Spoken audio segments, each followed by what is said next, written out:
Hi, my name's Tanishka, and today I'm speaking about why it's time for us to forgive. And forgiveness is one of the stages of the hero's journey. You might know it in the 12-step program as, atonement, um, or in the hero's journey. But this is a time when we are accountable to ourselves first and foremost. And when we're accountable to ourselves, then we can be accountable to others. So, what does that mean? Well, it means acknowledging the ways that our own unconscious thoughts, words, and actions have impacted negatively on others. And the more we do that, the more we repair our relationships. So, if you have people that you're estranged from, whether it's friends or family, um, then this is an opportunity to heal, because so long as we don't forgive, we remain stuck in a karmic bondedness to each other. And that doesn't serve either party. Neither party is free. And the only way that we heal that is to forgive. Now, we're coming up to the month of Scorpio, where the sun moves through the sign of Scorpio. And Scorpio has three levels. At the unconscious level, it's, you know, the sting that is kind of an eye for an eye justice, where if we feel hurt, we lash out and hurt others. But when we awaken the wise serpent within, i.e., the meridian of sacred feminine or sacred masculine energy, the force, and we start to um, become aware of our shadow as well as our light, we can start to become more accountable. And then we embody the eagle, the conscious scorpion, someone who sees things from a higher perspective as well as the details. And this is what it is to find our wings, or to embody the winged heart. And this is why, Moses was said to have raised the serpent on the rod. So did Hermes. It's the symbol of alchemy. So being able to transmute the poison, the pain, the wound into pure consciousness, the gold of consciousness. And yeah, this is what true alchemy is. We are each the diamond blueprint, the divine design of the soul that is crystal clear, like the Sri Yantra, a beautiful prism of multifaceted light. But we start off like a lump of coal, dense, dark, easily triggered, easily wounded. And our eternal journey is to become an embodiment of transparent light. And we do that by acknowledging the ways that we're our own worst enemy and that we've all played the role of both victim and martyr. So this time on our planet is rather auspicious because we are experiencing the time known as Armageddon, which means the conflict of opposites. And it's not the end of the world, it's simply the end of the old way of doing things. And this polarization, we each have it within us. If we're stuck in a dualistic mindset, in the lower rational mind, then we're judging everyone and everything as good and bad, right and wrong, light and dark. And so this keeps us in a very polarized worldview. And those that don't agree with us, we judge harshly, and this creates tension and conflict. And, we're all interconnected in the quantum field. So, whatever we heal within our own internal self, our own relationships, we contribute to healing polarization on the world stage. And given what's happening on the planet, this is a wonderful opportunity for us to be the change that we want to see in the world and forgive those that have hurt us. And the good thing is, they don't have to be there present in front of us. Yeah, we can heal through brotherly, sisterly love. So I created ceremonies back in 2013 as part of a Rainbow Bridge retreat that I led in Australia to take men and women on a journey to marry the light and shadow aspects of sacred feminine and sacred masculine within the seven energy centers.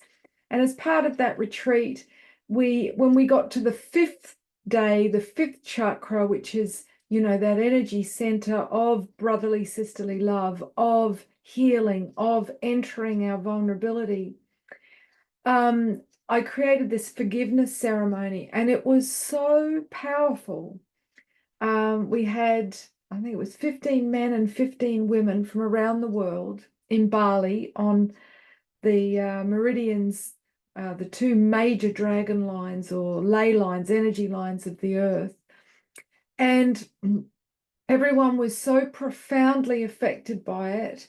I did the ceremony not just in Bali, but I took it around the world. So we did it in 5 major cities around Australia, around Europe, and again in Bali in 2019. And I'm really excited to be bringing it to the UK for the first time.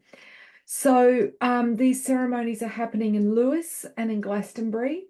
And I'm joined by Russell Halil, who is a gifted facilitator, a beautiful shaman who holds a really safe space for trauma release, and is highly experienced. And I'm blessed to be joined by him because it takes the energies of feminine and masculine for us to together in community, through a community practice, heal our hearts.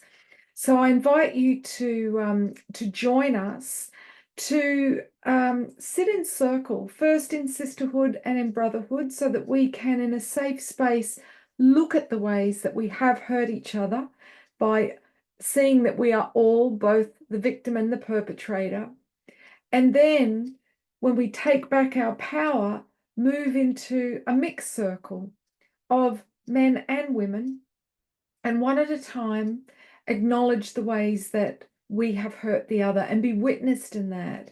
And when we do that, we are not diminished. In fact, quite the opposite. The more that we're able to own all of who we are, that is what the I am presence is. It's not just I am divine, but it's I am human, I am flawed. And the more we can do that in a place of loving acceptance for ourselves, the more compassion that we have, the more loving acceptance we have for our brothers and sisters, and having their words reflect back to us helps to restore faith in our opposite, heal the ways that we have been betrayed. And then we'll move into a beautiful Ho'oponopono ceremony, which is a Polynesian tradition for healing the heart through chanting words of forgiveness to our opposite and washing away the hurts that have been done to us by the opposite. So whether that's, healing what was done to you by your mum or your dad, or maybe a male or a female school teacher, or ex-lovers, or a sister or a brother in your family of origin, or friends, or maybe, strangers, people that have violated you. So, whatever your heart is heavy with, this is an opportunity to step into a safe container, be held by community, and experience what it is to be witnessed in your vulnerability, in your humanness, and be fiercely loved, to be able to journey that vulnerability and come out the other side with deep reverence for your courage. So this is an uplifting ceremony. It's not about shaming and blaming and judging. That's the old paradigm.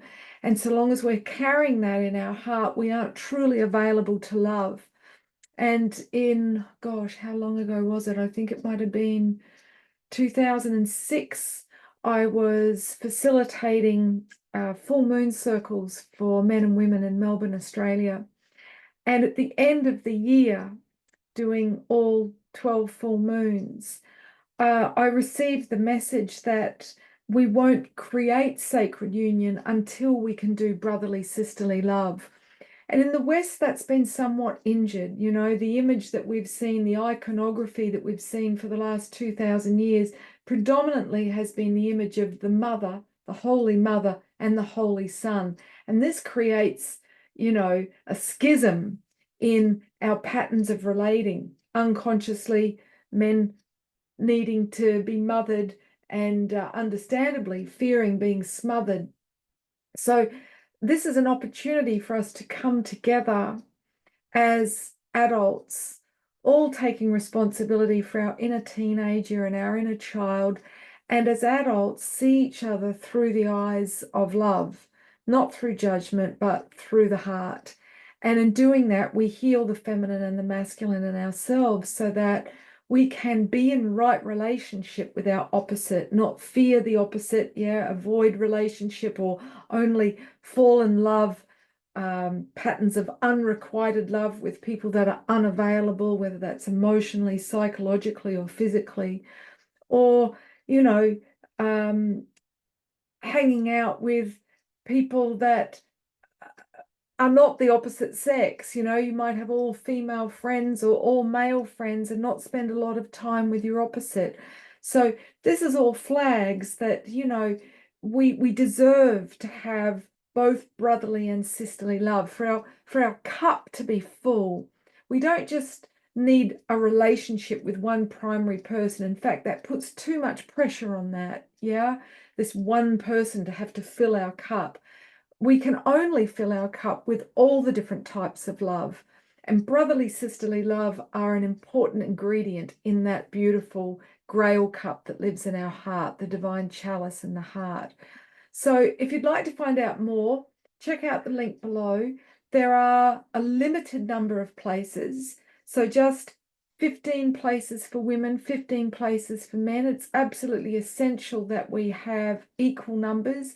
And I'm referring to the biological gender that you were at birth, okay? So regardless of what your identity is now, we ask that you honor what your soul has chosen to incarnate as and where the wounding started so that we can heal that core wound.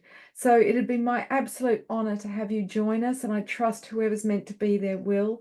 And please help spread the word. Share this video, this information with anyone you think might be interested, because it is time for us to move forwards into the fifth dimension. And we can only do that through healing the higher heart and the spirit of loving compassion with brother and sister. So thanks so much for watching and considering this invitation. Ciao for now.